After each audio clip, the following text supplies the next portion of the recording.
ခင်ဗျားကတိုင်းတင်လည်းမတက်ဘူးတိုင်းလည်းမတင်ဘူး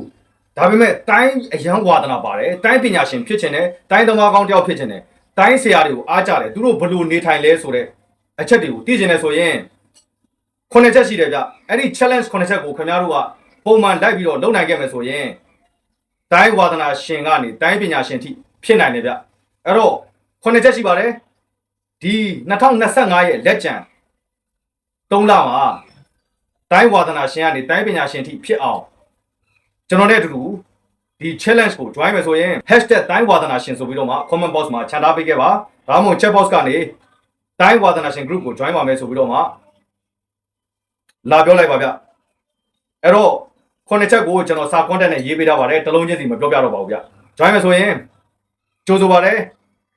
ဒီ channel 3လမှာကျွန်တော်တို့အောင်မြင်မှုတစ်ခုခုတော့မှတ်တမ်းလေးအမှတ်တရလေးဖြစ်ဖြစ်ကြံခဲ့ခြင်းနဲ့ဆိုရင်တော့ကျုံတဲ့အတူတူ challenge ကို9မျိုးကိုလိုက်ပြီးတော့လေ့ကျင့်ကြဖို့ကစားကြဖို့ဖိတ်ခေါ်ပါတယ်